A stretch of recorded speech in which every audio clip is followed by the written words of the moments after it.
to things like longevity bonuses, hiring. Longevity bonuses.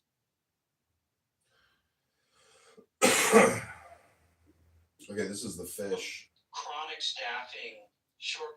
Okay, like he just made a deal with China. And I think that history bears out the fact that you can have lean times and you can have bad times and still have good morale. The sheriff's department.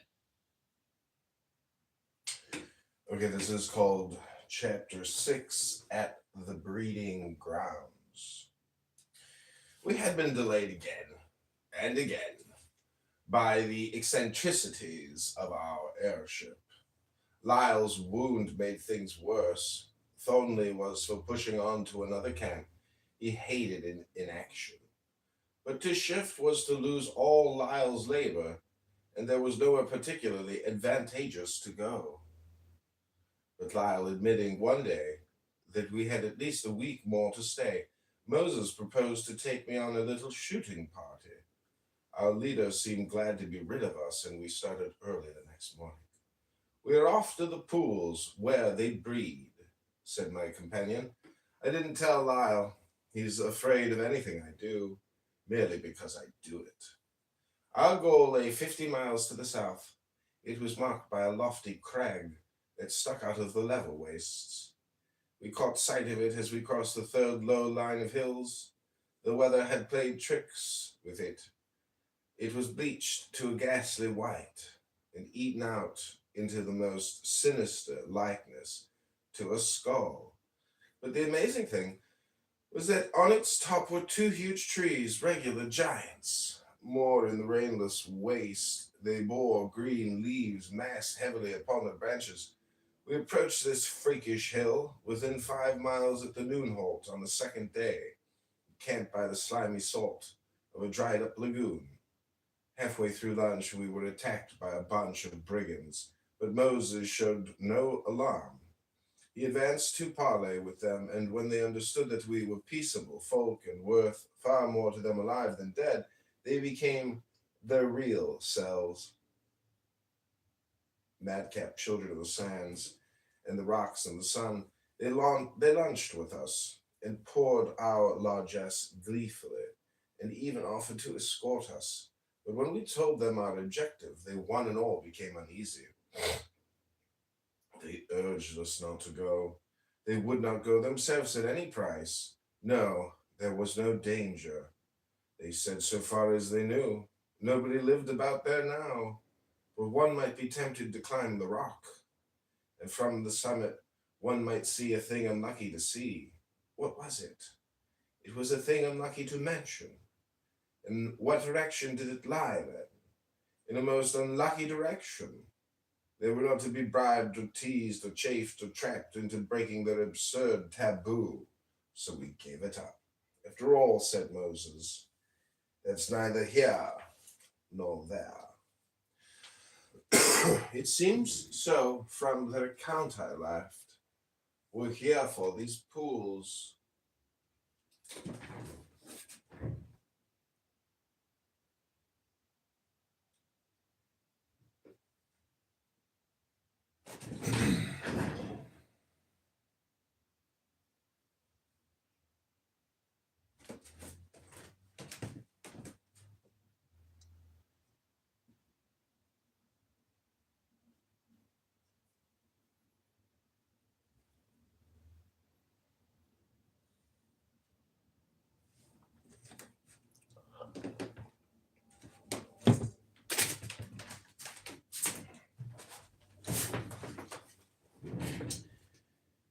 On this subject, our brigands had no scruple. They were indeed most cheerfully frank.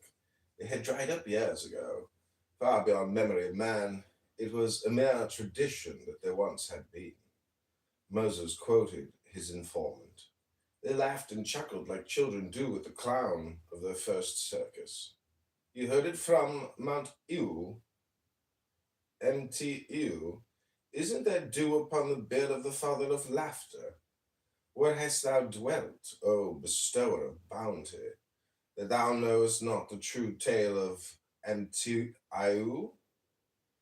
Of a surety was I sure that all men in the compass of the corners of the earth were informed of this matter. Here then, and I lie not, I swear by this and by that. It appears that this and that are objects too sacred to be named, and so indicated only by gesture. This MTIU, the old man continued, was in his beginnings employed by the government to rob the people, but of this he wearied and joined a company of idle and dissolute rascals, men and women without shame, who roamed the country and begged food and money. Sometimes they would work by wheedling the ignorant people with empty promises to restore the prosperity of their land. All lies, or of fantastic delights after death. All lies, too, I well deem forged in the same shop. When this failed, they would threaten and prophesy fearful disasters. All lies as before, or curse men's souls after death.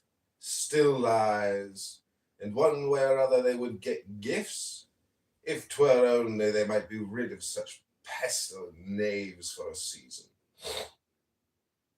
Well, their leader got bold with impunity, stepped over the line, raised riots, and tried to make himself king. So they took him and, jesting, said he should die as he had lived, which thing also came to pass. Now at the heart of MTIU waxed faint exceedingly, lest that before him also. Therefore he became a teller of tales by the fires of the tribes. So, being a natural liar, and trained in a good school, he earned his food and his paliase, and the women gave him cast clouts also, with sweetmeats, maybe as fate in the beginning had ordained it. But as for this sheepskin, oh, thou of majestic demeanor, wherein thou hast read of thy pools and thy fish, how knowest thou not that the lies therein writ are not the old lies told by MTIU or at all long ago? But some other liar, a scribe, gathered lies in the garden of lies for a garland of lies, and bound them round with one lie more, saying, these be the lies of MTIU, O thou whose presence is like the oasis at noon. Is there not also a sheepskin of lies, some new ones, some varied in form from the old, but ascribed to a liar, far better than MTIU, one L hook, and are not all the staple lies of both filched free from a sheepskin?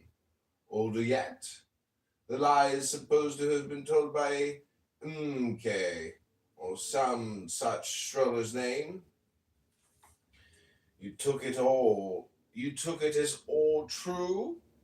My father, one hath afflicted thee. Moses replied cheerfully to this tirade that he had not believed a word of the tales, which were indeed mostly fables of impossible events, but that he had trusted his critical faculty to make deductions from their setting. In fact, he had been right, except that time had played him a trick, not the only one. He smiled grimly. Well, there was nothing to do but go back to our head camp. However, we weren't expected for 3 or 4 days more, so we both confessed our curiosity to climb the Skull Rock and see if we could see that unlucky sight that our brigands had dangled before us. We camped that night at its foot and fell, both of us, into a series of appalling nightmares, too bad to record or remember. He confirmed.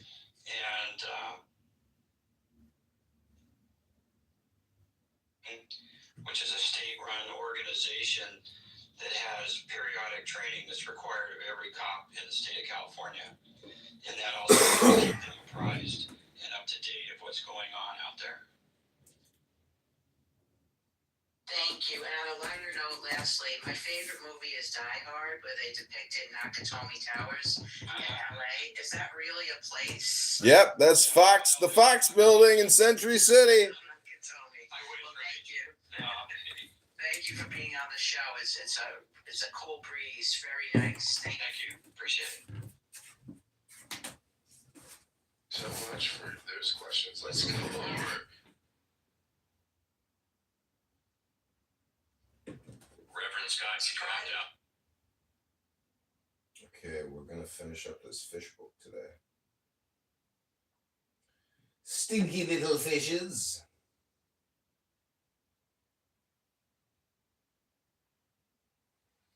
The Hill, Chapter 7.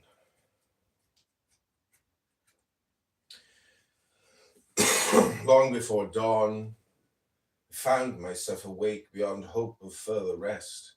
I was bitterly cold and covered with a clammy sweat. Though all moisture had so long disappeared from the surface of the plains, there must have been underground reservoirs. The air was damp and a greenish, evil-smelling miasma had risen during the night. I suspected the presence of sulfur and chlorine. Hearing my companion stirring in his tent, I called to him, thinking it the best plan to snatch an early breakfast and see whether on the top of the hill the air might not be purer. We accordingly turned out and got on our way. Against the other side of the hill, ages of desert storm had piled the flying sand, and the way to the top was easy, except for the heaviness of the going. We reached the top while it was still quite dark. There was no fog, but the effluvia of the soil struck us even more pestilential than in our camp. It was the odor of the charnel. Stooping to examine the ground by the light of my lantern, I was shocked to find that it was apparently caked with blood. The circumstance was so incredible that I took particular pains to secure specimens from several localities for examination. But in some strange place nothing could startle, especially since I had become injured to the bizarre and the revolting by adventures so continuously unparalleled. But in any part of the planet, the two great trees which crown the summit would have been objects of wonder. That they should flourish in so barren a spot was only one more detail, for their stature exceeded that of any trees that I had ever seen in California or Australia. The trunks leaned away from each other, a circumstance in itself sufficiently remarkable. The girth was enormous. They were crooked as olives, and from a botanical point of view, most unexpectedly, the branches started at a very short distance from the ground. The foliage was most exuberant. It seems impossible that the age of these trees can be much less than that of the great bow tree at Anuradhapura. Yet the vitality would have put to shame the most ambitious sapling. Heavy clusters of fruit hung among the leaves in great profusion. This fruit closely resembled capers, but its color was that of a rich, thorough, unpleasant yellow with a peculiar brassy sheen. The fruit was very hard and slippery to the touch, but when grasped firmly, crumbled between the fingers. It was a mere husk, containing nothing but an acrid and irritating juice, which not only stained the fingers, but caused a painful eruption.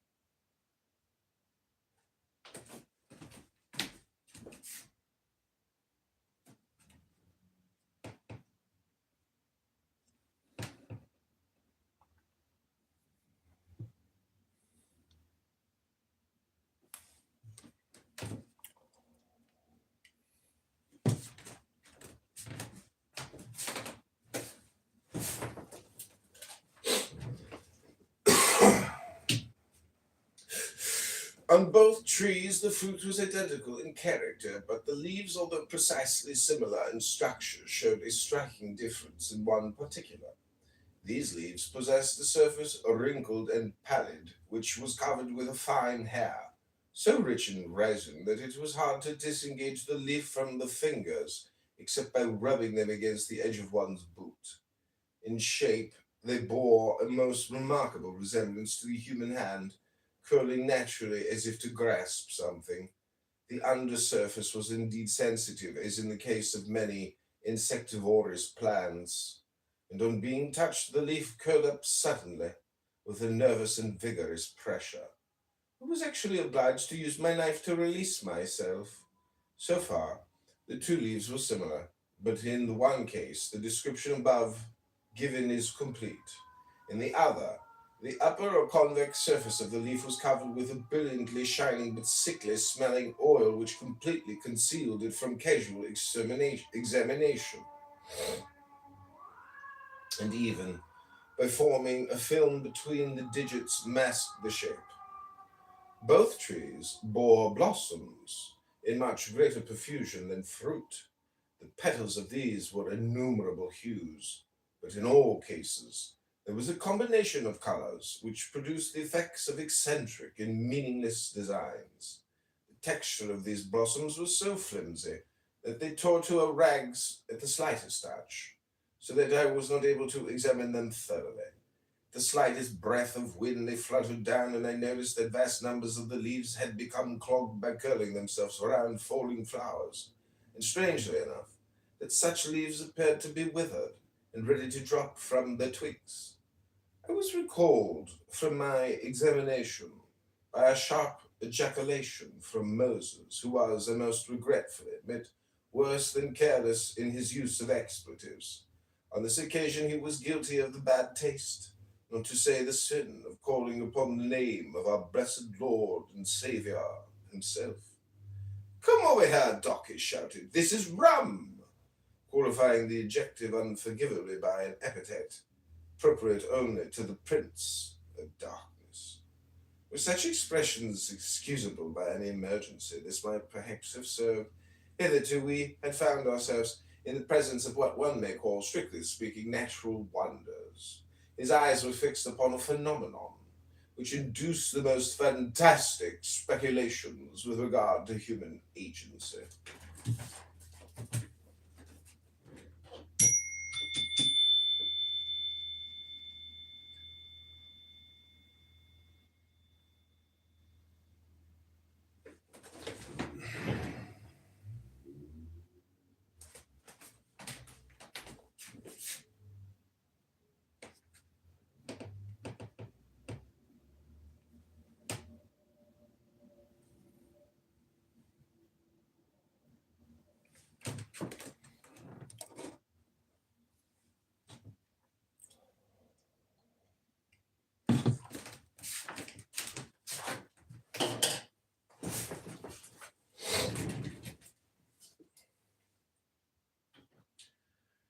He was standing halfway between the two trees in front of him. The ground was literally soaked in blood, and it bore evidence of terrific heat, for every inch of the soil had been fused.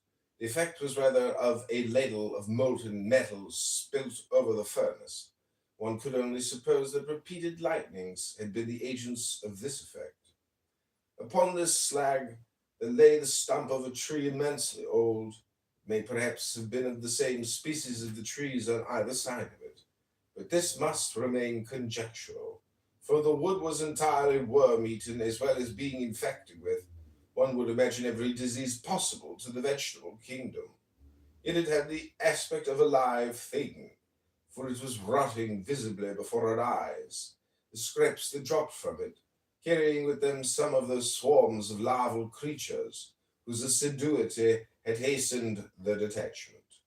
These animals were sinister and malignant in appearance, febrile, bloated, and voracious. They had small eyes, but did not seem able to see with them. In color, the animals were of an inky black, somewhat rusty, but the larger specimens possessed sheath wings, usually a violet or crimson with spots of the same color on the cephalothorax. The mouths were large and furnished with sharp teeth.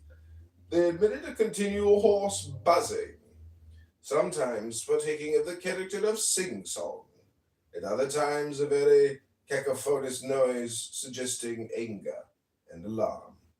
They were furnished with large mandibles and antennae, furnished with suckers.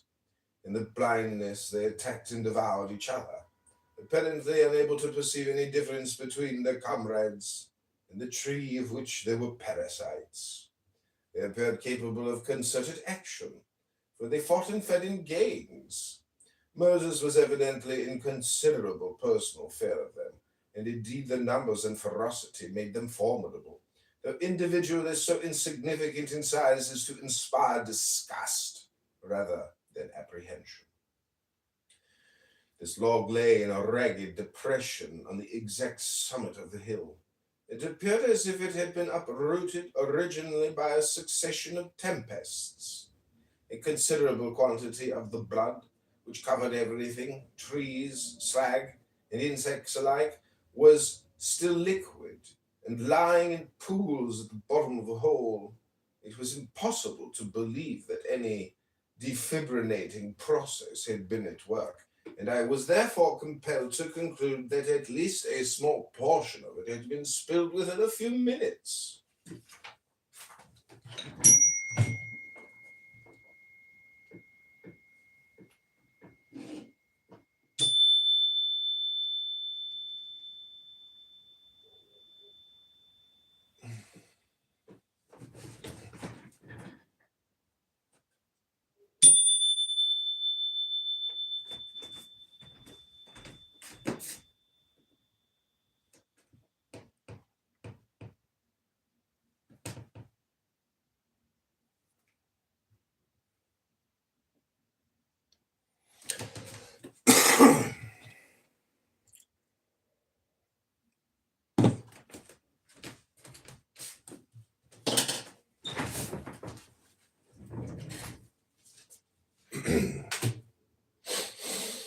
I determined to investigate the matter more closely, and for this purpose picked up a small gnarled root so as to take up some of the fresh blood on the end.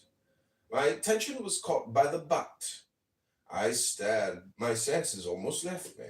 It had been cut off clean from the tree. I say cut off, not hacked off, nor torn off. The cut had been made by an instrument of precision, and the surface protected from further decomposition by the application of an antiseptic film over the whole of the root. It had in fact been petrified as if for preservation in a museum in spite of the rottenness of the material, though this, by the way, was by no means that of the tree itself. It was hard and solid. On the cut surface were inscribed many lines of exceedingly fine and neat hieroglyphics, a most painstaking and exquisite piece of work. I suggest that the description of the specimen may have been a subject of these characters. My astonishment at this phenomenon was hardly increased when I found that every single root had been similarly treated. The agency of men of the highest order of intelligence was indubitable. But how was I to reconcile their action, or even the presence on the scene with its other features? Just at this moment, my attention was again distracted by the tropically sudden leap of the sun above the edge of the distant mountains. The spectacle was ineffably gorgeous. I can hardly describe the exhilaration which thrilled me. The relief of my hand from contemplation of the grim and loathsome mysteries of the mountain, the recognition of the glory of nature filled me with transcendent exhilaration and exaltation. "Look at that tree, Doctor," cried Moses. "The light of the sun has flooded both trees at the same instant." That tree, whose leaves were covered with the shining film previously described, was apparently in all respects unchanged. But the case of the other was different. It had performed the arboreal equivalent of going to sleep. The leaves were all curled up into themselves, and the petals of the flowers were all folded over into the calyx. Thornley and I discussed this curious occurrence for a few moments, when our attention was sharply distracted by a noise behind us. We turned and saw that a ray of the sun had passed through between the lowest boughs of the sleeping tree, as would not have been the case unless its foliage had made way for it. It fell upon the rotten stump, a tiny patch of light shaped somewhat like a fleur-de-lis. If so quaint a conceit may be permitted, it struck me very briskly at the moment. At the touch of this ray, the stump smoked and then broke into small ghastly flames. The point of impact was at the junction of one of the few remaining boughs. It was hardly a couple of minutes before this was drilled completely through, as if by the oxyhydrogen blowpipe. The bough broke off and smashed upon the ground into a splash of tinder, while the stump itself, with a sickening heave, settled, groaning, in a new position. Almost at the same moment, the movement of the earth cut off the ray by the interposition of the great tree through whose boughs it had momentarily passed. A short calculation assured me that the sun could only touch the stump once in the day, and perhaps on very few days, and that at a season when the spring was well advanced. In this manner, we are able to account for the fact that after being dead so long, it had not yet been completely destroyed. On this eventful day, one incident seemed destined to lead directly to another. The change in the position of the stump revealed a strange object which till then had escaped our notice. Moses Thornley laid his hand upon my wrist. The touch communicated to me the tremulous horror which had seized him. His skin was raw with cold sweat. As for me, I closed my eyes, and my breath died in my lungs. I knew only too well that we had come unawares upon the thing of all things which I was anxious to investigate. It was lying well outside the shadow of the sleeping tree. The sunlight beat upon it fully. It was impossible not to recognize it at a glance. I had been studying its effects too long not to know what it was. It was not indeed the cause of the evil which I had come to anatomize and exterminate, but it was what the Anopheles is to malaria and the rat to plague, the carrier of disease. By it, the thing was made more virulent, more infectious. It was only remains. Nearly 1,000,000 suns had bleached it. It was the debris of the fish.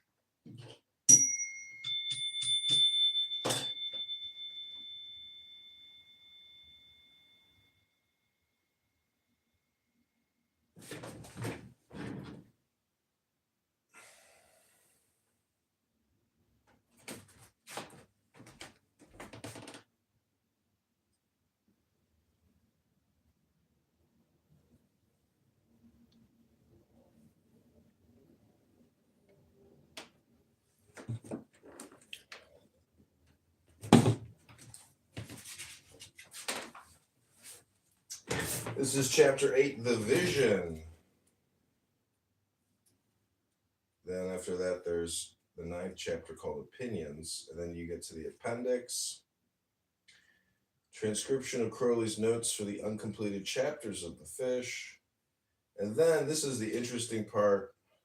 Then there's the Confessions of Crowley, and then Appendix 3, which is called the Cephalodium Working, which invokes Hermes. And we read that yesterday. It's very powerful. But it didn't work. But I think this is all just part of, the ongoing story. This is the formula of magic. Banish, purify, consecrate, equilibrate, make oath, invoke by song and dance, make Iachaon god by ether, sacrifice him to the beast, who thus becomes god. Use here the ascendant and the right mantram, the Tukwi, S, and the Quiapatris. Sacrifice the beast to the Scarlet Woman, using her mantras Fs, etc., ether at pleasure. Consume the elements as by Amalantra, the wizard. We are taught the Pantacle, being the earth. In parts 7 through 10, weapons and robes may be laid on the throne of Iwaz. 11, perform any scrying or utter any prophecies as may be given, and at leisure and pleasure resume vestments and insignia and close temple. It's the ceremony in general.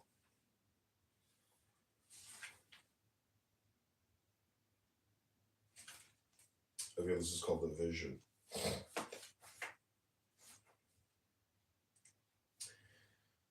Okay, this is going to be the last page I read.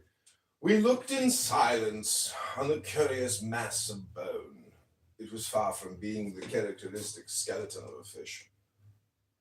Ooh, did somebody step on a duck?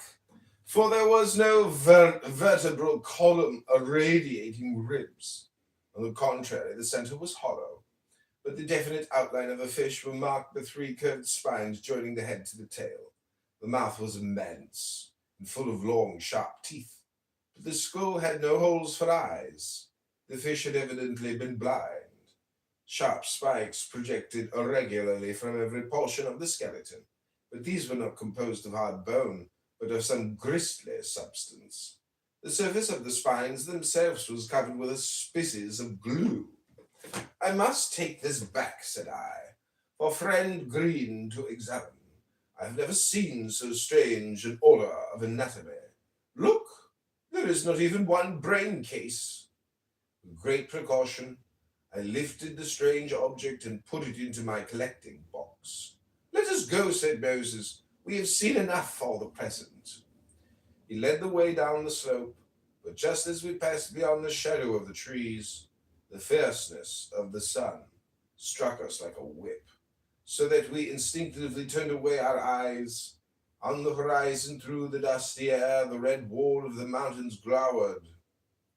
Above them hung a vast black cloud, as if it were the exhalation of some dead marsh beyond them. It was the first black cloud that we had seen since we had left the Mediterranean. Moses was struck by the singularity of the phenomenon. There must be water over there, he said. I wonder what it can be. Look, look, he added with a sharp gesture. It rises. Strange, I replied. It rises vertically. I never saw a cloud do that before.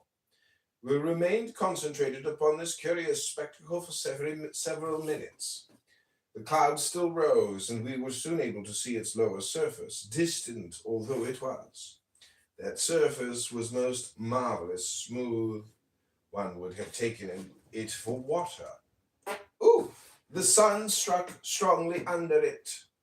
It was unruffled as a mirror of ink, and as we gazed, we saw vague images that gleamed like dull fires, flickering at first with the movement of the cloud, which seemed to be shaken by the heat of the sun.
How would you approach bias or prejudice or racism in your department? I mean, you know, we spoke before the show about there's a couple of bad apples everywhere, but the percentage is small.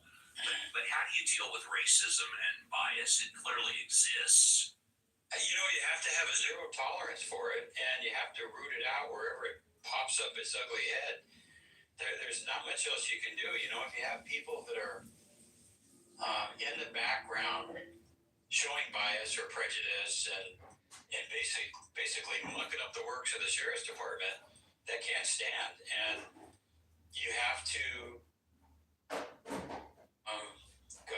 you know, you have to chop it off before you can find it. Thank you. Let's go to the Mod Squad and see if they have any final questions for you. Reverend Scott, any final questions for candidate Bornman?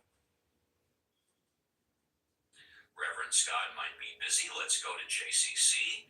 Any final questions for candidate Bornman, JCC? You know, I don't have any more questions. It was really a pleasure hearing him answer questions and speak so eloquently. And yeah, I enjoyed it. Steve, great job. Mike, thanks for being here again, and I really appreciate it. It was a great 3-hour tour, and I hope everybody enjoyed it. It was a great room, great show. Thank you, Alfonso. Any final questions for candidate Bornman? No, but thanks a lot for being here. I wish I could have had more these days. Things get busy with the family. No worries, Violet. Any final questions for candidate Bornman? No final questions. Very glad to have you here today and to get a chance to talk with you. Good luck in your campaign. I certainly think it sounds like LA could use someone like you. No, thank you. Lynn, any final questions for candidate Bornman? No, I have no further questions. I've been listening and I'm really pleased with what I've heard, so I'm super excited about that. So I'll just say goodbye to everybody right now. Cora, I don't know if you've woken up yet, but Cora, any questions for candidate Bornman?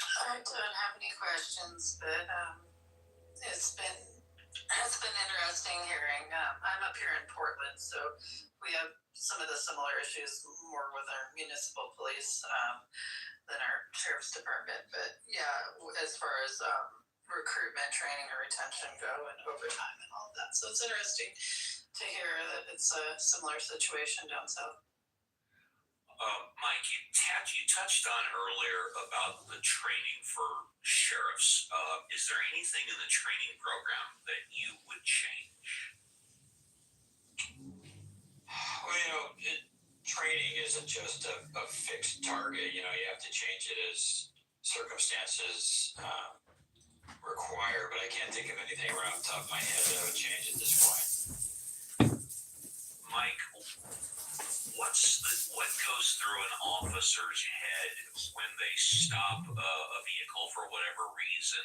How do they decide whether or not to give a ticket or give a warning? Well, I know for me, that if it was just something, you know, like your taillights out or whatever, I would prefer to give people warnings because I work in the area and I would know them and just say, hey, next time I see you, you better have this done. If it's something to do with licensing fees, though, I would give citations because that's a state issue. But I guess it's just based on your experience and how receptive the people are and what the violation is. I did not write a lot of tickets because I hate to say this, but I just didn't believe in writing a lot of tickets. Is there a quota? Is there a quota? No, there's no. No, that's just a conspiracy theory. No, absolute baloney. No, you know, it's a good thing there weren't because I would have never passed. Yeah. And it looks like the last question that I have for you, and then we'll end the show. Well, actually, let's go to Reverend Scott. Reverend, are you there? Do you have any final questions? Reverend might be busy with the sacrament. Okay. You talked earlier about how the leadership right now is bad and how you would make it good. But can you be a little bit more specific as to your leadership style?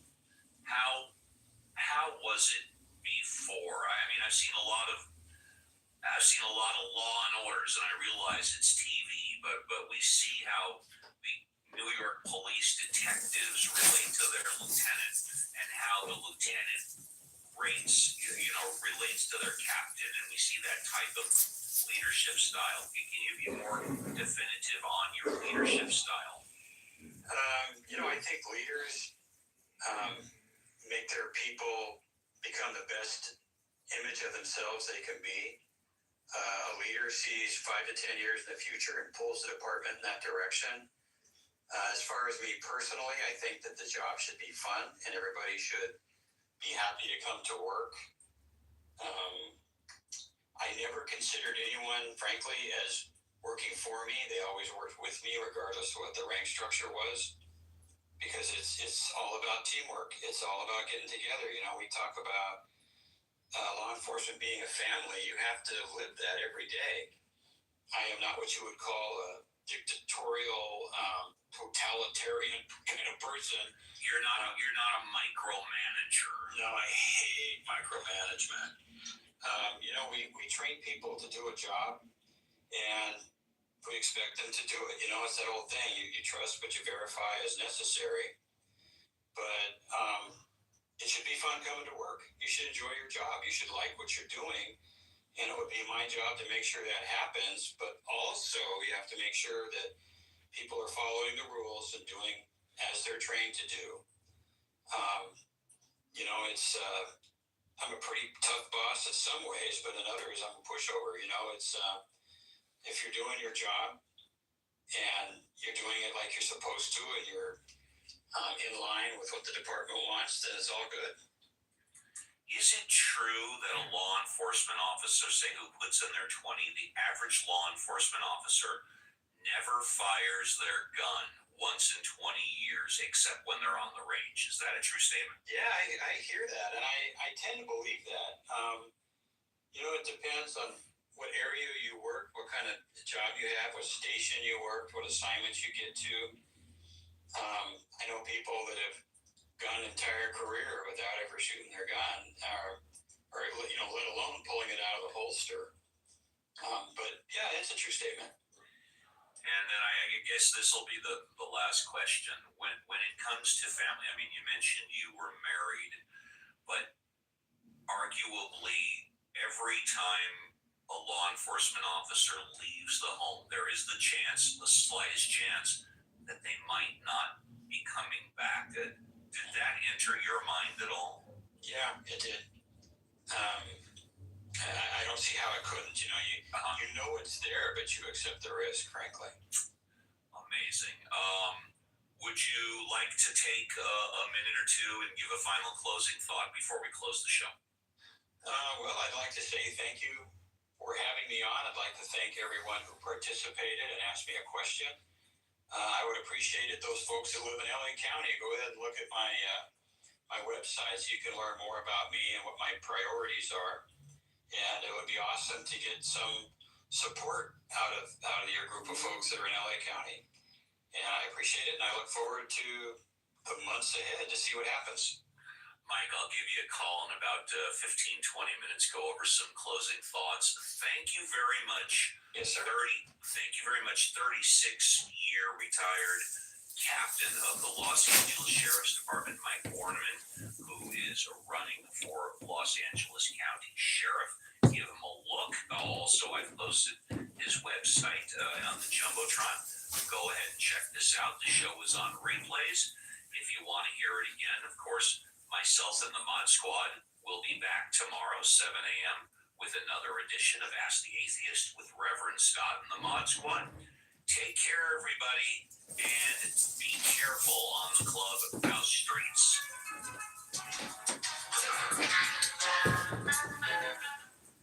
It's funny, if Mike Borman, the future sheriff, knew how much time these fucking losers waste on this app, he'd want to have nothing to do with them. And Steve's follow-up call is going to be a bunch of bullshit. This guy didn't even fucking film himself, probably to use the content for his campaign. Meanwhile, Uncle Steve wasted this stroker's time with a bunch of people that don't even fucking live in Los Angeles. He's got one fucking guy from LA. And let alone Steve is a faggot atheist. And he hates Trump, and they all hate Trump. And in fact, everybody in that fucking room probably hates the police. So it's very funny. We're going to reach out to Mike Borman and let him know what we think about Uncle Steve and his ragtag team of atheist faggots. But let's get back to the fish, because fish are cold-blooded. They swim very quickly, and they don't sit there and think about what they're about to eat. They just fucking eat it. So eat it, Uncle Steve. Fucking pedophile. Anyways, let's get back to the topic. No need to talk about the lifestyle, Uncle Steve. Goddamn pedophile faggot. Sorry if I'm, cursing. I hope you just think it's funny, because the truth is generally funnier. But let's get back. Before I read, we're just gonna play a little bit of Another Room. This is MAGA, a racist cult? Come back and say, well, that affects everybody. And I remember also saying before that we know that Black people are the most ill-prepared Hello? when it comes to higher learning. Hello? I remember, am I the only one in the room? Hello? I'm here. Yeah, I heard you. I fucking said that. So why are you repeating my talking point? Hello? Okay. Since you asked the question, I'm going to respond. All right. What he did for HBCUs was specific to HBCUs. I love how these fuckers talk about HBCUs all the time as if HBCUs mean anything. I just can't do it. I can't do it right now. We're too deep in meditation.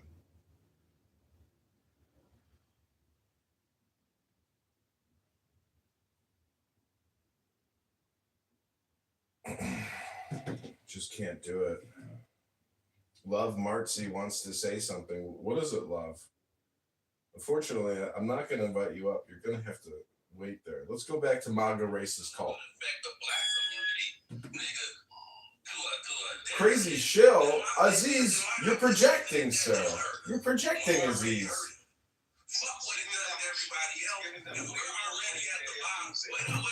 we're already at the bottom, Anthony, from the bottom to the top. Because they created dictator society.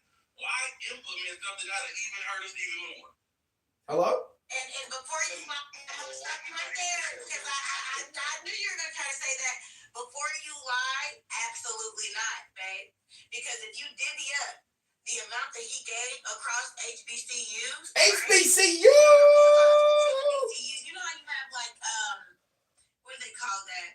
When a school is low socioeconomic, they base that underprivileged. The kids that qualify for food stamps and things of that nature, right? Hello? So they do the same thing with colleges based on the kids that have a 0% EFC estimated family contribution, or scholars who receive Pell Grants. It's very similar, right? And HBCUs are going to have the highest. Why am I saying this? Because you're about to come out your mouth and say, well, what he gave was far more than what they lost, and I'm trying to tell you, absolutely not. FAMU, Prairie View, schools like Howard in undergrad have roughly about 8,000 to 12,000 undergrad students, right? And this is going to vary. So I just use those because those are recognizable. And so if you do, let's say, 10,000 students, and you multiply that times, let's say, anywhere from $60,000 to $80,000, it is not going to be more. It is not going to be less than what Donald J. Trump did. So, like, you can't look at an amount, let's say $50 million, and say he gave HBCUs $50 million. Do you know how many HBCUs there are, Anthony? It's not like he gave it to each HBCU, brother.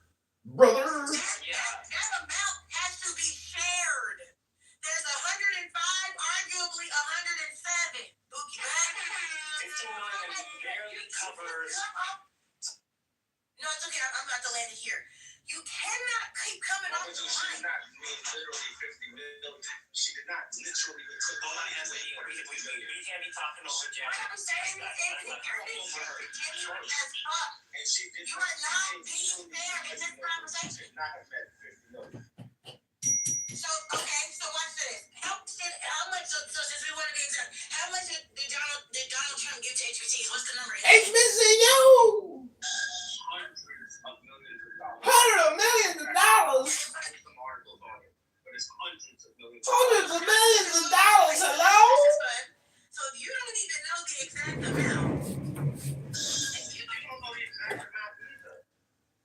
No, I know. This is you. I didn't make this statement. You did. You use the number $50 million. You use that as an example. Excuse me, real quick. No, because I'm trying to help you out. Because you're lacking. If you don't even know yo, I don't want to like Anthony. You're Okay, we're going to keep reading The Fish. I want to finish the book.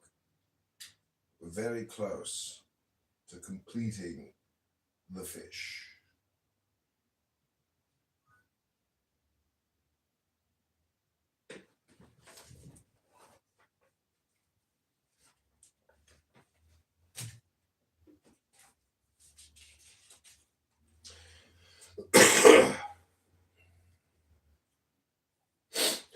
I took my field glasses and clapped them to my eyes. There was evidently some sort of mirage in process of formation.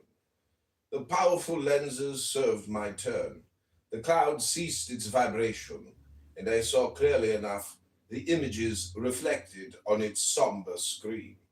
The rays of the sun had evidently been thrown down onto the earth, illuminating what lay below, and this with sudden intensity, that the terrestrial objects in question were able to represent themselves in a shadowy and phantasmagoric way. The mirage represented an irregular ring of what might have been volcanic rocks oozing forth smoke and dusky flame. It seemed reasonable to suppose that the cloud was formed by the coagulation of these vapors. Within this species of crater appeared objects whose nature it was difficult to determine. There was a strong suggestion of a monotonous geometrical pattern, the edges of the lines being extremely hard and sharp. Occasionally, one of the areas so cut off threw back a whitish stain, and I could not help being reminded of barracks or prison buildings. Some of the lines were greenish and cut across in places. I divined the presence of canals. The formation was repeated towards the center in descending tiers, as if I had been looking from above on the Colosseum. The whole area seemed hardly material, if I may be forgiven for using the phrase which sprang in my subconscious. The movement which I perceived was not due to any unsteadiness in my cloud mirror, for the main features in the landscape were stationary and steady, but it swarmed everywhere, and the heaving of tiny creatures which I can only compare to ants or perhaps to maggots that feast upon a carcass, the wave-like insistency appearing to convey a crepitation to the thing itself. Moses Thornley was busy with his own telescope. It reminds me of that poem of Baudelaire's. He said, "What can it be? There must be water there. Is it the waving of a grove of palms distorted by the haze?" "It looks to me like a group of villagers," I replied. "Very likely you were right about the trees." "Whatever it is, it gives me a sickish feeling," replied my friend. "Me too, but I'm ashamed to confess that I have a kind of superstitious horror about it. Do you notice that after a few diminishing tears, if I may call them so, one can see nothing more? The central part of the picture is mystery, black and bottomless." Moses shut up his telescope and fastened it back in its case. "Oh, look who's here, the mathematician!" Great room last night, CM. Thanks for all the content. Thanks for kicking me, even though I have a burner account sitting in the audience recording the whole thing. Great job, CM. Great usage of your time. Try reading a book, fatty. Try going to the gym, fatty. I was looking at your mathematical equations. They look like nothing but artwork. Very little intelligence there. Who wrote those? A third grader?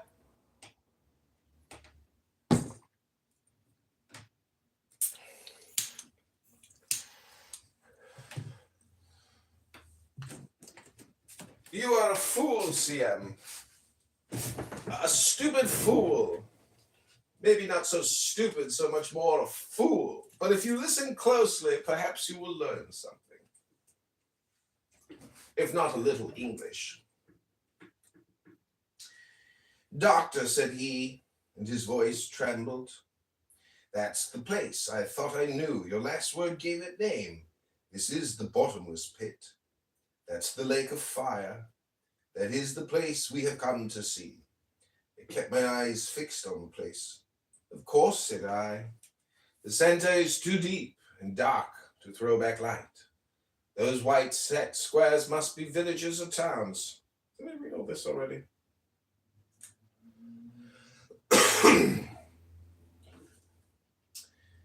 The ant-like mass must be the people of the pit. Who would have thought there could ever have been so many?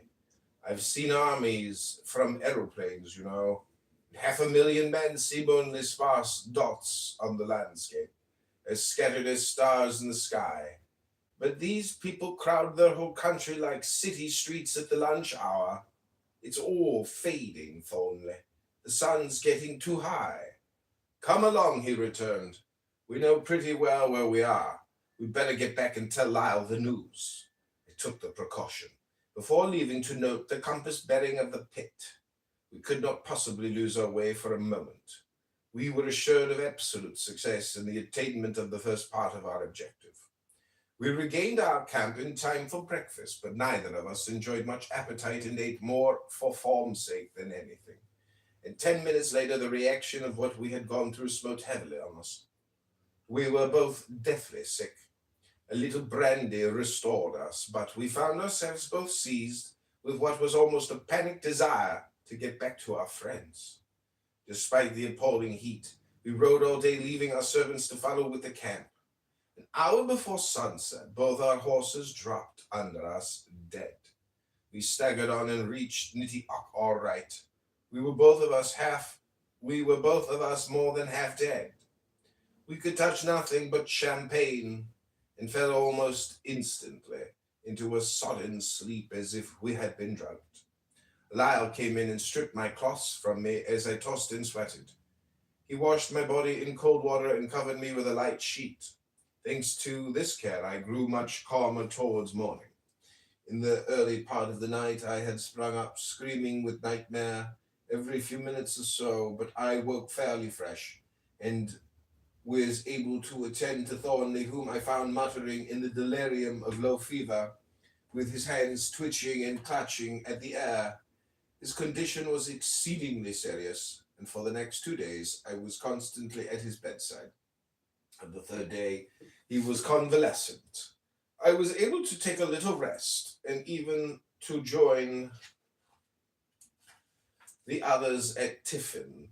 After the meal, Green asked me to come into his tent so as to make a report about the debris of the fish, my servants having brought in my specimen case from the place where our horses had perished.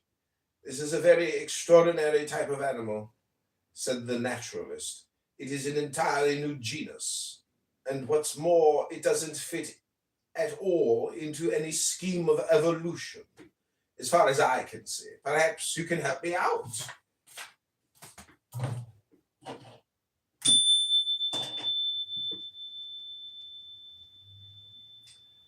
CM told me to go back to sleep. That's what you tell people who don't have love in their heart. But I've got love in my heart, because Narges is here, and where 2 or 3 are gathered in my name, there shall be the presence of the blessed, holy, ancient one.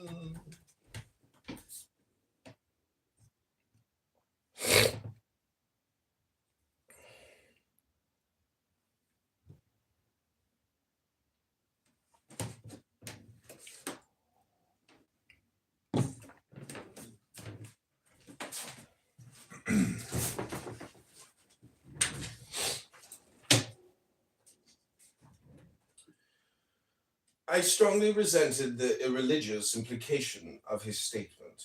As a medical missionary, I have a complete contempt for the guesses of profane science, falsely so called. The creator of all things has done all things well, and if his designs were not inscrutable to us, how could he be worthy of our adoration? As some English poet, possibly Wordsworth, has said, to be intelligible is to be found out. And it is a fact that modern science is attempting to bring nature within the compass of human understanding, has not hesitated to eliminate God from a scheme in which he is no longer necessary. I was indeed rejoiced to discover a creature which could not be explained by the wicked wiseacres who have presumed to conceive the universe as a combination of chance circumstances operating without plan or principle. I had seen, moreover, in medicine, how completely free from rational interpretation are the workings of disease. Take my own work on leprosy, where I had injected all the patients with tuberculosis, so that the cure should have been certain. Yet, as it was the will of God that they should die, they died. And God even favored me by a chastisement designed to humiliate my false pride. He willed that my patients should die of a disease strongly, though superficially resembling the results of that very disease with whose germs I had peopled the blood. Indeed, it was well said, God moves in a mysterious way his wonders to perform. But as representative of a higher type of science than Green, to say nothing of my religious character, I felt it beneath my dignity to rebuke him openly. I merely reminded him that Leviathan and Behemoth, so eloquently and accurately described in the book of Job, were also somewhat of a puzzle to the cocksure disciple of Darwin. The naturalist grumbled, but added that he had not had the pleasure of stuffing either of the monsters I had mentioned, and called my attention to the model he had made of the fish as he conceived it must have been in life.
I have never taken much stock in these imaginative attempts to fill the lacunae of knowledge.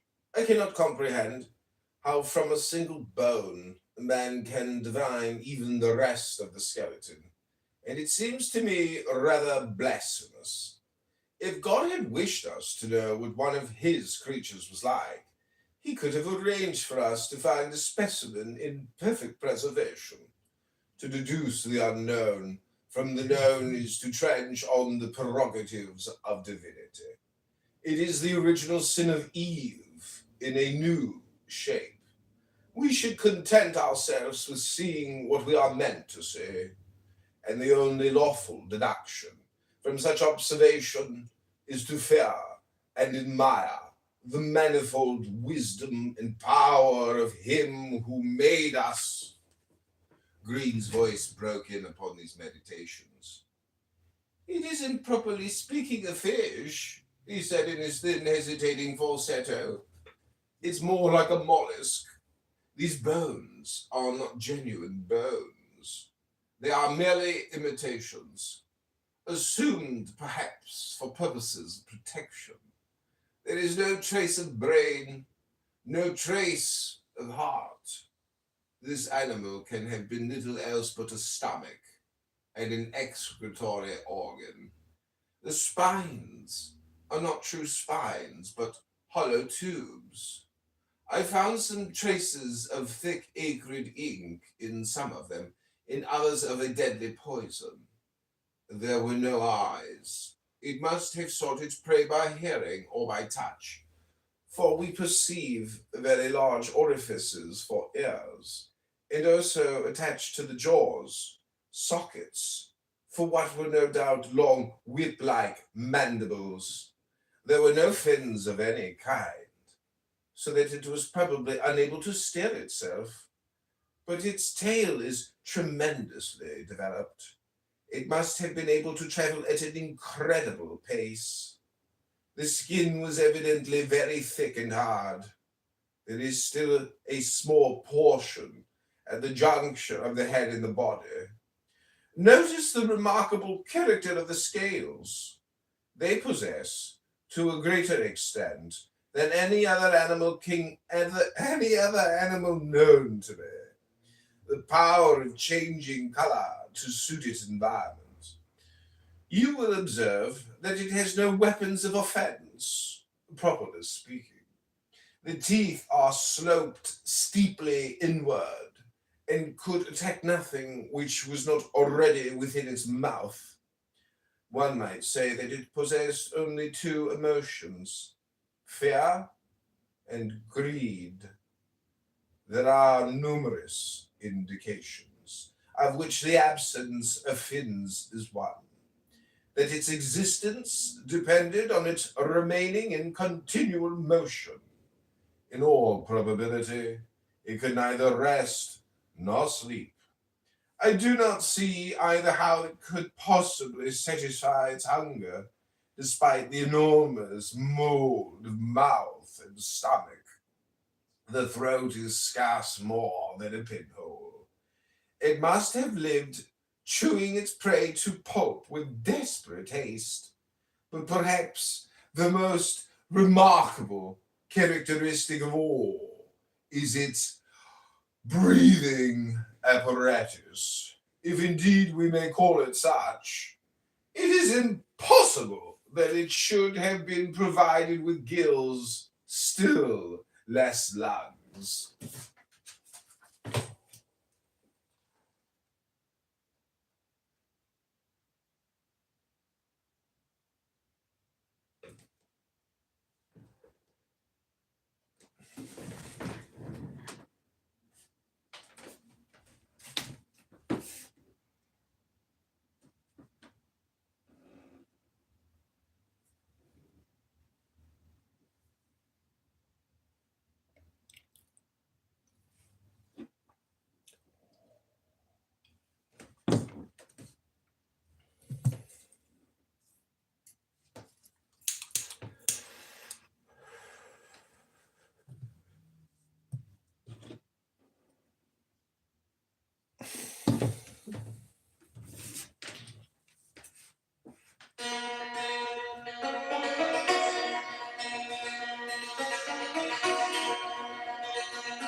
Hey, I hope you're enjoying this reading of The Fish. This is a new book we recently got. It's a pretty expensive little book.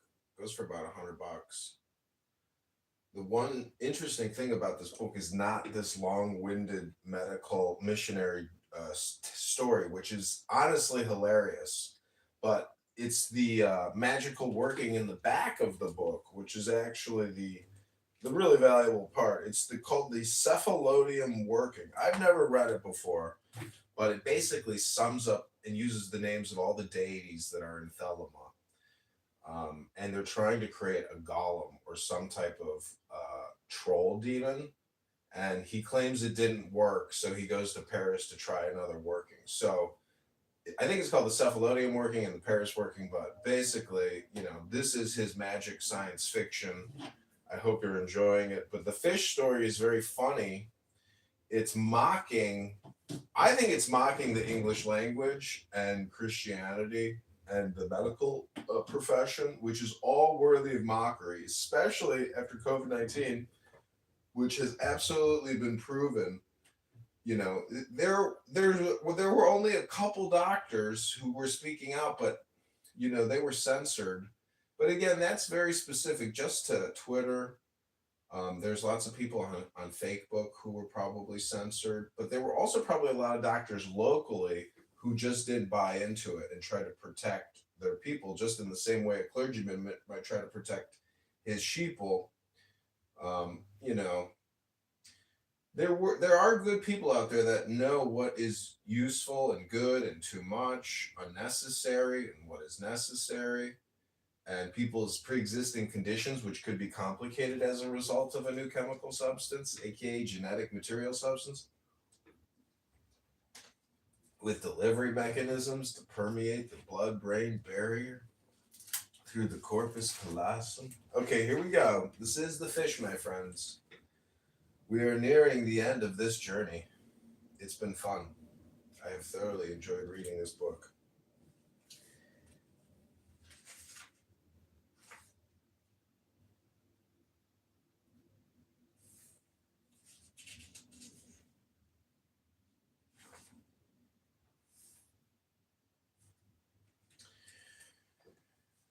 The analysis of these so-called bones reveals the strange circumstance that they contain no oxygen, yet its circulation was well developed. And if you will take the trouble to look at the inner side of this piece of skin under the magnifying glass, you will probably admit the plausibility of my conjecture that this part of its physiological system was organized for the absorption of mud through the skin. We are already aware that its habitat was the stagnant salt marshes of the desert after the ocean had retreated. Green had certainly succeeded in producing a most unpleasantly grotesque model of this conjectured creature, and there was not a little of the artist in the lifelike way in which we had rendered the expression of the characteristics to which he attributed its consciousness. Blind, ghastly fear glared from the eyeless head, and in the mouth insatiable greed, exaggerated even to craving, the tortured hunger of a soul agonized by the monomaniac intensity of its soul dreadful need.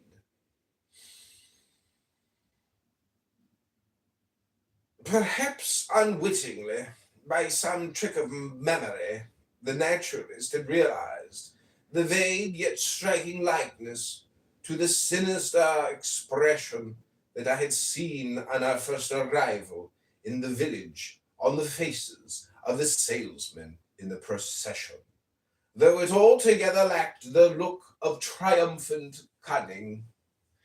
This fish was wholly stupid, a mere incarnate shape of agony.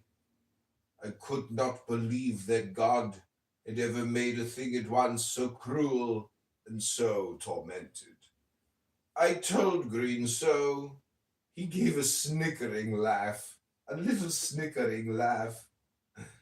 Perhaps you hardly realize, Dr. Tone, he said with a tremulous squeak, that every artist makes whatever he makes the image of himself or part of himself. The more truly he does this, the better artist he. This model of mine is more or less my child. The hunger and the fear are mine. The only difference is that I have eyes. I know the sort of thing man is. I know the secret principle that rules all nature. You see things otherwise, I know. You look at its many qualities, each by each, as if I were to look at this model and concentrate my mind on the exquisite curves of the scales, instead of grasping the animal as a whole. You ought to know, as well as I do, that if we put all the details of life together, what the whole thing amounts to. There have been men, no doubt, whose lives have been all sunshine, and whose death scarce more than sleep, a pleasant day, an easy night. But see the world with comprehensive, with clear-sighted, with sympathetic vision. Is not the law of every being to live at the expense of other beings? Is not apart from this a woe far greater? Do we not all admit the supreme agony that our lives, whether we've suffered over much or not, have achieved nothing absolute? All we have done is to rearrange certain relations between things in a way which is of necessity aimless, so that all action is insane. I interrupted him sharply. Okay, we're going to take a pause there.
I interrupted him sharply.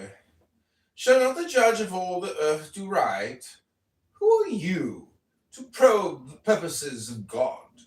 Who are you that you should say that all this pain in sin is not a brilliantly original and praiseworthy plan for procuring perfection of a kind and on a plane which you and I are totally unfitted to understand? Our very insignificance, which is the crux of your complaint, is one sufficient indication of the absurdity of calling the Creator to the bar. Read the book of Job, my friend. All you have is said much better there, and the answer to it is overwhelming. No, said the naturalist, his voice changing suddenly and his eyes bright with tears. There is no answer in the Old Testament. We must go to the New. The cure for all this woe is love. Unselfish love, the love which our Savior came to earth to manifest to us. I will not deny that I was moved by this unexpected revelation of the little man's character. To tell the truth, I always regarded him as a little tame animal. I had forgotten that he had a soul, and I was unspeakably delighted to recognize that it was a soul saved by grace. I shook his hand warmly. I have wronged you, brother, he said in trembling accents. Somehow I always assumed that you were an infidel. Hallelujah! That you too are washed in the blood of the Lamb. Green looked sad. I fear that I am an infidel after all. In your sense, he replied timidly. I don't believe that cruelty expiates cruelty. I don't believe in supernatural things. I follow Jesus, only as a man, as near perfection as is possible to flesh. It is the loving, Gentile, pitiful Jesus whose example saves me from despairing of myself.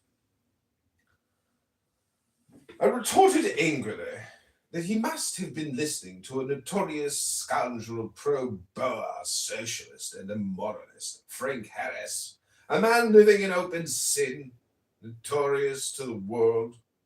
Green admitted that the evil eloquence of this monster had enchanted him.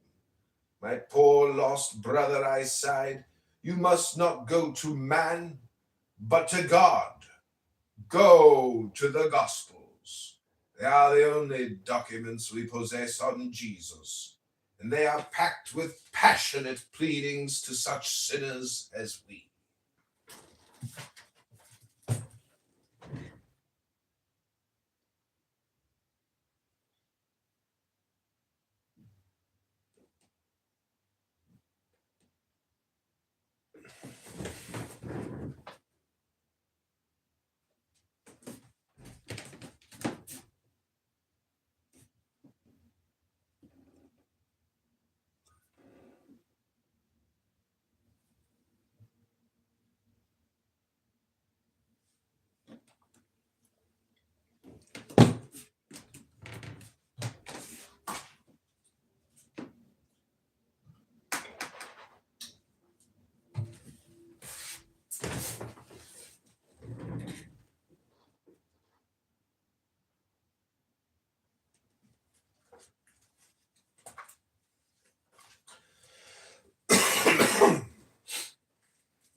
You must believe unquestioningly, else you're damned forever.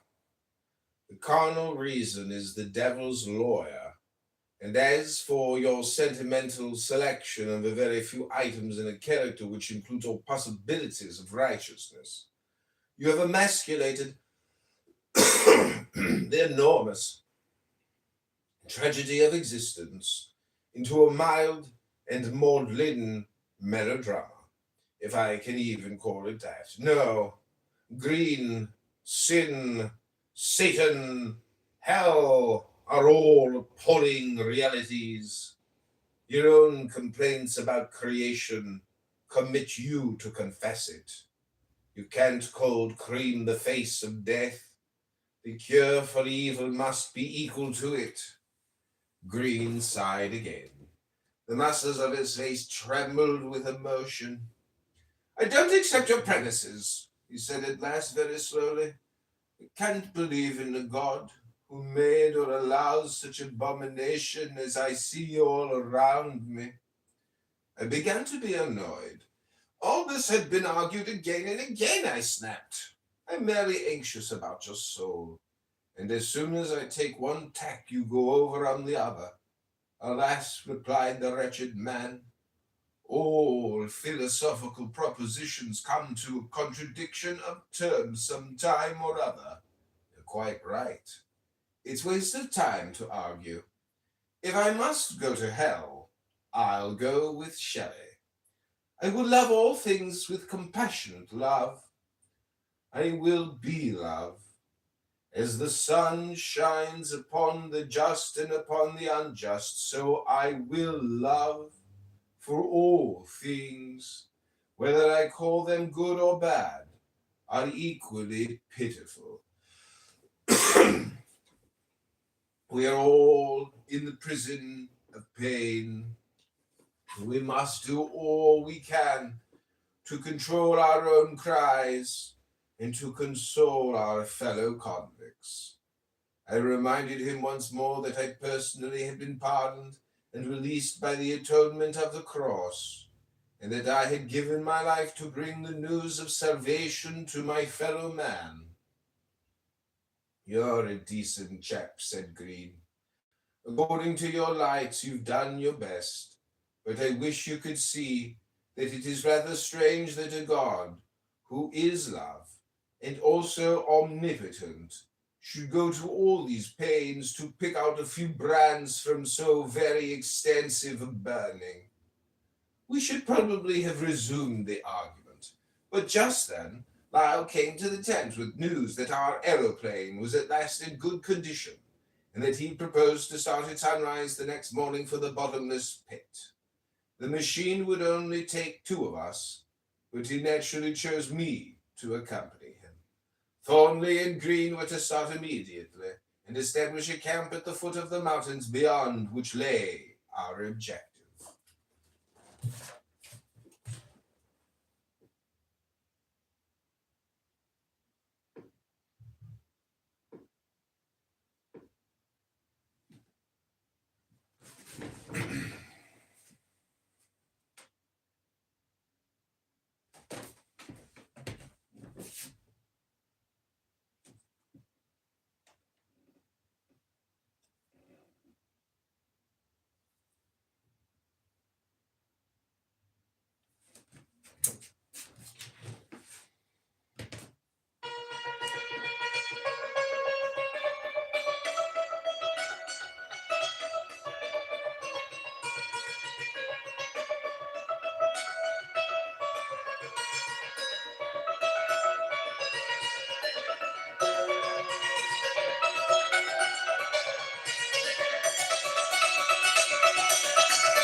This is the last chapter. It's called Mr. Green's Opinions.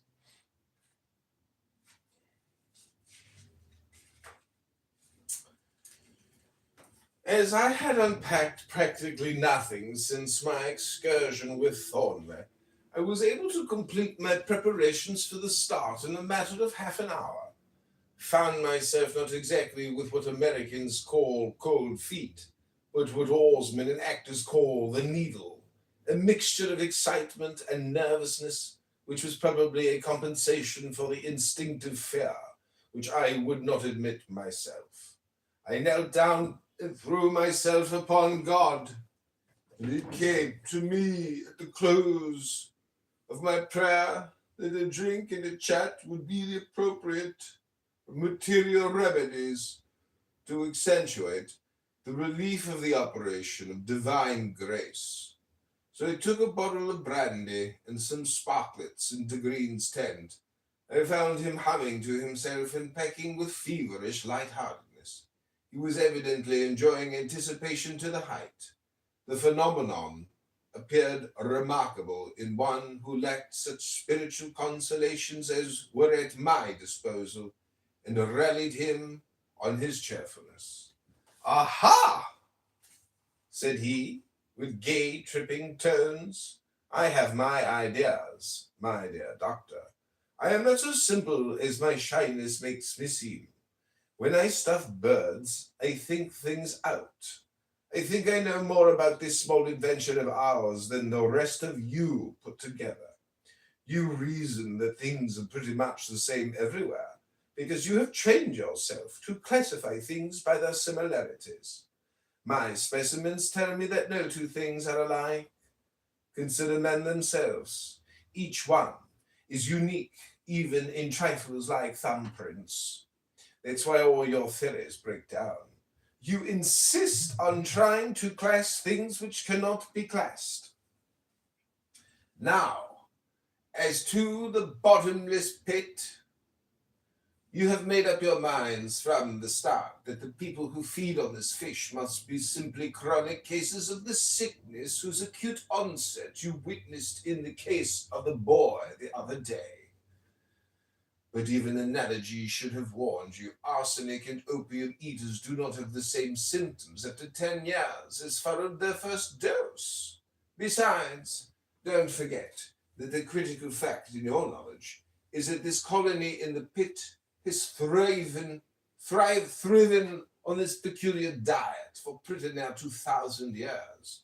We never hear of anyone leaving the pit. It is denied passionately by public opinion. Yet we have it on record that a good many people have done so. And of these people, we have two strongly conflicting accounts.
Come what?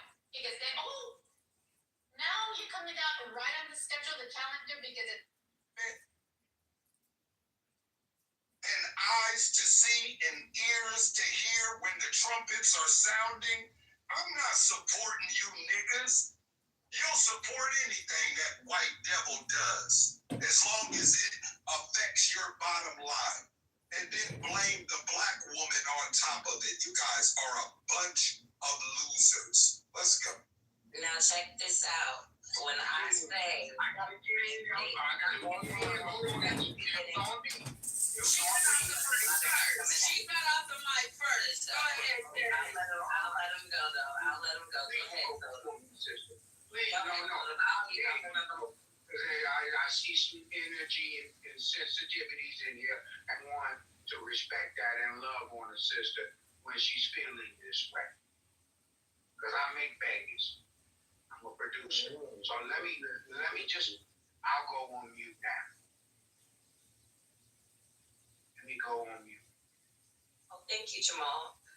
What I wanted to say is, if for years pedophiles, PDFs have been promoted to us, and we know that there are high-ranking people that are rubbing elbows with these motherfuckers, like I say about the police, ain't no good cops around if they allow bad cops to take fucking first rank. So, listen, all the celebrities that y'all fucking cape for are involved, okay? Make no mistake, all right, that they are all involved. They're all working together to violate our children, including their own. We're not going to sit there and act like Shia LaBeouf didn't come out and say that a lot of these celebrity families are adopting kids just to share kids, having kids just to be surrogates, so you don't know who everybody is and who everybody belongs to. The confusion that they have within their own organization is crazy. We're not also going to act like the majority of presidents' families didn't do incest just to keep their riches in the family. Like, these are people who do this type of violating thing across the world. And I don't give a fuck if they are left or they're right. When they clock out, they all have the same thinking mind to keep your black asses underneath their foot. I'm complete. Mom. My turn. I have some questions. I've got questions because once we answer a few questions, it's going to deem the way I perceive all of this. So my first question, how many of these Epstein Island victims were black women or young girls? How many were black? We're not on record, Jamal, but you know what they use the black people for. Okay, It's so not for the... we just want to go with the records. Let's go with the records because we're going with the record. All right. That's not true. It's already documented that the black girls were being used in the snuff films. They were being used inside of snuff films. Snuff films. Hold on. Let's put it in this bracket. Let's put it in. Everybody, okay, well, let me give it to you. Snuff films. Snuff films are pornographic videos where the victim is murdered during the video. I'll land on that. Okay, so now my question is, on those particular quote-unquote snuff films, which I've never heard of that in my life, this is the first time I've heard of that today, this hour, 12:56 my time. All right, so how many black victims were seen on these snuff films? I'm talking about black women. Already up. Okay, so that's already up. Okay, so we don't have a number. There's one for the story, what's his name, from William Riley, Sasha Riley. Right, it was a young girl, her name was Patricia. And he told her in his own words that she was an African American girl and she was snubbed in front of his face. And they came in right after that and told him that he would end up just like her if he didn't do what the next person came in to do. And the next person that came in the room was Trump. So one, Patricia Riley was a young black woman who was S.A. No, her name was Patricia. The person that was exposing it was William Sasha Riley, 10-year decorated military person who we have the files from CPS, the FBI files, The farm that was raided in Alabama, where 10 people went to federal prison, and 4 witnesses have been murdered since then. I'll land up. Okay, so we have one black woman, female victim. We have one, and we don't really have. One second, Jamal. I don't know which one of y'all keep moving me, but Eugene asked for this, so please stop. I modded you. Eugene asked for this, so please stop. I modded you, so I don't know. I'm not talking about that because I've been in the goo since I don't know who came in here, but someone keeps throwing me to the goo. Like, stop touching me. Request by Gene. Yeah, who's dropping her? Yeah, well, I'm definitely the one that's dropping her. I'm sorry. I said I'm definitely the one that's dropping her. What purpose? Interesting. Oh yeah, it was 2 hours. Your 2 hours. He's been here, and he left me like that. Well, don't worry about it. Your 2 hours. Wow. Interesting. All right, now that's not my. I have nothing to do with that. Let's get back to what I'm because I'm building. I'm here. All right. So we've got one presumable. Let me get my words right. Victim. And I think you said her name was Patricia. All right. Now, I want to ask another question. Here's my second question. How many young black males were victims? Okay, so we'll go with 0 on that. So we have one matter. Jamal. I'm getting the ball point. Because you're not. No, because you're. I want to get to my point. No. What you're doing is you're trying to create that you've done no research into. Stop asking us about what's going on if you ain't even took the time to go through the files because you don't really give a fuck. You only care about Trump. So stop that bullshit. All right, so now I just want to get my opportunity to land. So now what we've got here is we've got a presumable black female victim with a name that starts Patricia. And we have no black male victim. Now, I gotta line all this up. All of these white people, since they came with the musket gun on here with popables, they've come to this continent. We've studied all of that. We've studied that. James and I have even broke down the guns in 1360 or 67 or something when they got the guns, and it took them 200 years. James, we know we did that together.